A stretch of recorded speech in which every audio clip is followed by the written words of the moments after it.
59 del siglo que ya pasó, nació Carranza en Coahuila,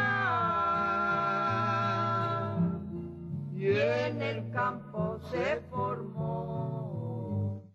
La historia define a través de múltiples testimonios y crónicas de quienes tuvieron la oportunidad de la cercanía con Venustiano Carranza, el perfil que proyecta una personalidad donde el carácter y la razón conviven en equilibrio y donde la energía y el valor comparten con la mesura y la prudencia. Ausente el carisma, presente el temple.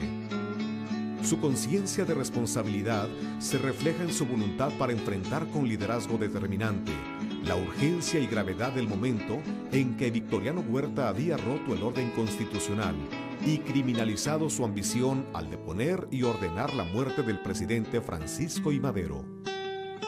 El 19 de febrero de 1913, el Congreso del Estado Independiente, Libre y Soberano de Coahuila de Zaragoza resuelve conceder al gobernador poderes y facultades extraordinarias para integrar una fuerza militar que reponga el orden jurídico y cancele la opción de permanencia al usurpador.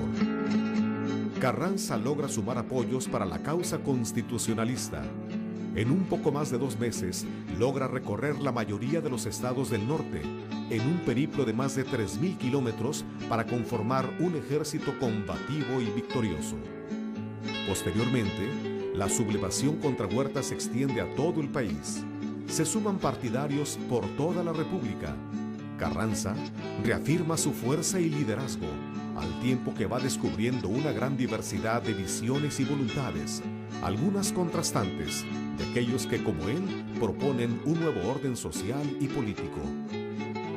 El 20 de agosto de 1914, pudo entrar triunfante a la Ciudad de México, una vez que fue disuelto el Ejército Federal en que el huertismo depositó sus últimos vestigios.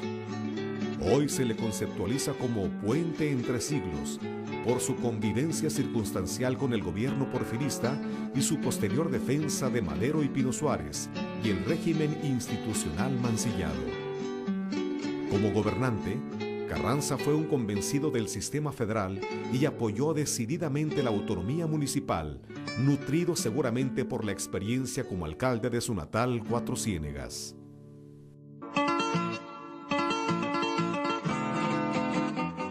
Su calidad de líder se aprecia por la suma de apoyos que consigue aún en los momentos más aciagos.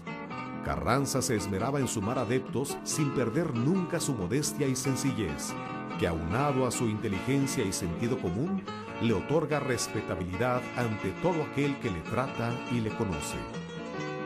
Sin perder su autoridad de gobernante civil, Carranza fue un gran jefe militar.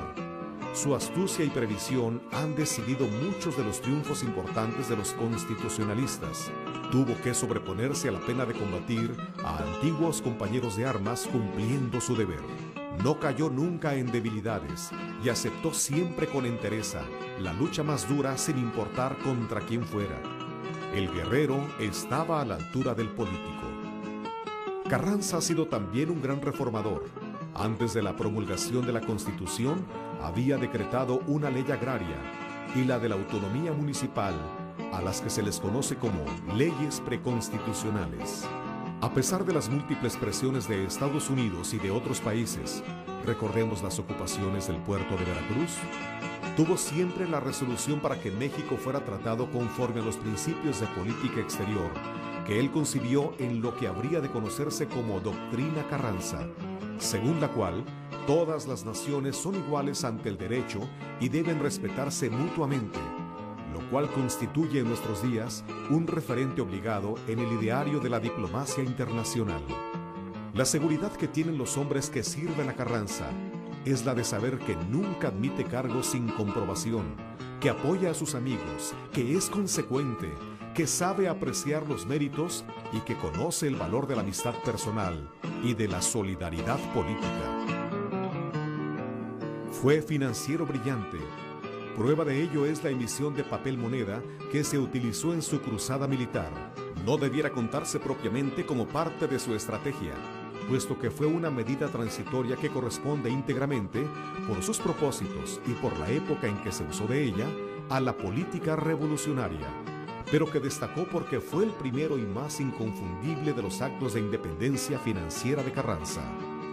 A pesar de ser considerado un hombre parco y poco comunicativo, siempre tuvo una muy desarrollada intuición y habilidad política.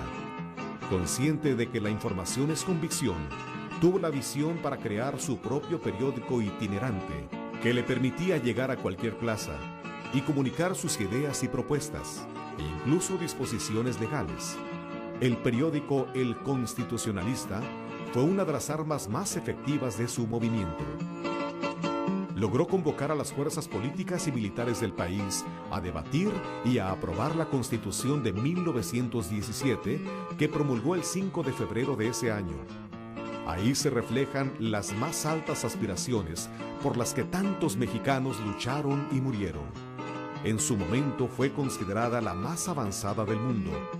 Ya con el nuevo orden jurídico, Carranza tomó protesta como presidente constitucional de la República el 1 de mayo del mismo año. Inició la gran transformación de México, todavía con amenazantes resabios de la lucha armada. La efervescencia política por la sucesión presidencial en 1920 llevó a un grupo de sonorenses y algunos políticos y militares de otros estados a desconocer su gobierno mediante el Plan de Agua Prieta, que se convirtió en una persecución que le costaría la vida al ser asesinado por quienes debieran protegerlo en Tlaxcalantongo, Puebla, el 21 de mayo de 1920. Para la mayoría, un hombre íntegro, claro, inteligente, visionario y práctico.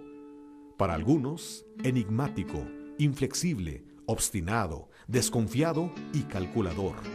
Venustiano Carranza perdió su vida ante la artera arma de la traición.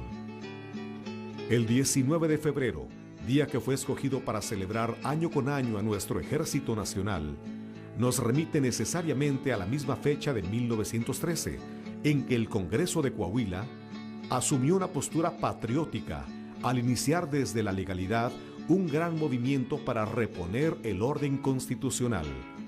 Ese mismo día, pero en 1917, Venustiano Carranza, mediante un decreto, inició la creación de nuestro actual Instituto Armado. Por eso, en Coahuila celebramos con tanto orgullo el origen coincidente de nuestro glorioso Ejército Nacional con la historia de nuestra patria chica.